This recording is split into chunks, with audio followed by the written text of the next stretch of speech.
To success கற்றல் வழிகாட்டி YouTube பக்கத்துக்கு உங்களை அன்புடன் அழைக்கின்றோம். இன்றும் இன்னும் ஒரு ஐக்கிய வினாவோடு சந்திக்கின்றோம். 76 தொடக்கம் 80 வரை உள்ள வினாக்கள். பக்கம் ஒன்றின் நீளம் 24 சென்டிமீட்டரான சதுரமுகி அமையுமாறு ஒன்று சேர்க்கப்பட்ட நீளத்தில் சமனானதும் அகலத்தில் வேறுபட்டதுமான சில மரத்துண்டுகள் உள்ளடக்கப்பட்ட கீழே உள்ள உருவை அடிப்படையாக கொண்டது. என்ன வாங்குது? நான் கேள்வி விளங்கிக் கொள்ளணும். இது 24 சென்டிமீட்டர் நீளமான சதுரமுகி. சதுரமுகின்னு சொன்னால் சதுரமுகியோட நீளம், அகலம், உயரம் எல்லாம் சமனாக இருக்கும். ஆகவே அவன் சொன்ன மாதிரி இது 24. இந்த வாக்குல பார்த்தோம்னா இது 24. அதே மாதிரி இதுல பார்த்தோம்னு சொன்னா இதுவும் 24. அதே வேளையில நான் உயரத்துல பார்த்தோம்னு சொன்னா உயரமும் 24. எல்லா உயரங்களும் 24ஆக இருக்கும். ஆகவே அதன் அடிப்படையில் அவங்க சொல்ல வராங்க, ஒவ்வொரு மரக்குற்றியிலேயே நீளங்கள் சமன். அதாவது பாருங்க, இந்த மரக்குற்றி எடுத்துக்கொண்டாலும் 24, இதை எடுத்துக்கொண்டாலும் இரண்டாவது லேயர் இருக்கக்கூடியது எடுத்துக்கொண்டாலும் 24, மூணாவது எடுத்துக்கொண்டாலும் 24. அகலங்கள் மாறுபடலாம், ஆனா நீளம் 24 தான் சொல்றாங்க. சரி, இந்த அறிவோடு வினாவுக்கு போவோம். இங்கு சேர்க்கப்பட்ட மரத்துண்டுகளின் எண்ணிக்கை எவ்வளவு? அப்ப முதலாவது லேயரை பார்ப்போம். முதலாவது லேயர்ல 1, 2 மரத்துண்டுகள் இருக்குது. ரெண்டாவது லேயர்ல இப்படி அடிக்கிறோம். 1, 2, 3, 4 இருக்குது. மூணாவது லேயர் எடுத்துக்கொண்டோம்னு சொன்னா அங்க 1, 2, 3. ஆகவே மொத்தம் எத்தனை? 2, 4, 6, 6, 3, 9 மரத்துண்டுகள் இருக்குது. மூன்றாவது விடை. சரி, அடுத்த கேள்வி, இந்த சகல மரத்துண்டுகளை நீட்டி ஒரே நீளமாக அமைத்தால் வரிசையின் நீளம் எத்தனை சென்டிமீட்டர் ஆகும்? ஒவ்வொன்றை தனித்தனியாக எடுத்து நீட்டுறாங்க.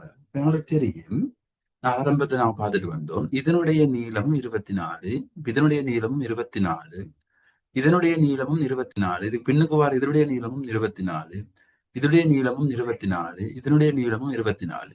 அதே மாதிரி இங்கேயும் 24, இதுவும் 24 நீளம் வரும், இதுவும் 24 நீளம் வரும். நீள வாக்கியம் மட்டும். சரி, ஆகவே எனக்கு தெரியும் ஒவ்வொரு மரக்குற்றியுடைய நீளம் 24, மொத்தம் 9 மரக்குற்றிகள் இருப்பதனால 9 24 216 சென்டிமீட்டர். நான்காவது விடை. அடுத்த கேள்விக்கு போவோம்.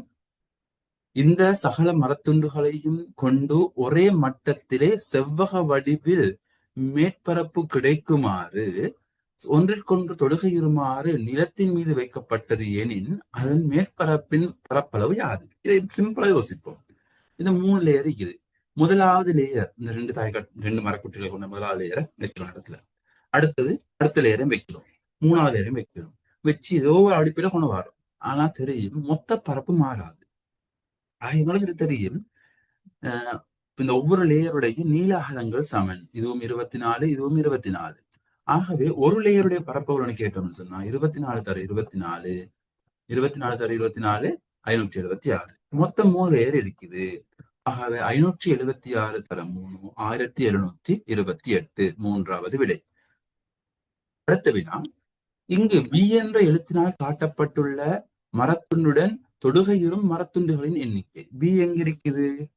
பி இருக்கிறது இங்க. பி தொடுகிறது, இது ஒரு தொடுகை, இதாவது ஒரு தொடுகை, இதுவும் தொடுகை வரும், இதுவும் தொடுகை வரும். 3, 4 தொடுகை, இதுவும் தொடுகை வரும் 5, இதுவும் தொடுகை வரும் 6, இதுவும் தொடுகை வரும் 7. 7 தொடுகைகள் பிக்கு இருக்குது.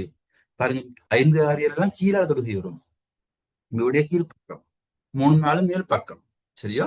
ஆகவே 7 இரண்டாவது விடை. இறுதி வினா, ஏ பி சி என்ற எழுத்துக்களால் காட்டப்பட்டுள்ள மரத்துண்டுகளுள் ஏனைய மரத்துண்டுகள் 5உடன் தொடுகையுற்றிருக்கும். 5 ஏனைய மரத்துண்டுகள் எழுத்து மறைந்திருக்கிறது. ஏனைய மரத்துண்டுகள் 5உடன் தொடுகையுற்றிருக்கும் மரத்துண்டுகள் அல்லது மரத்துண்டு கேட்கிறாங்க. சரி, பாபு ஏ எடுத்துக்கொள்வோம்.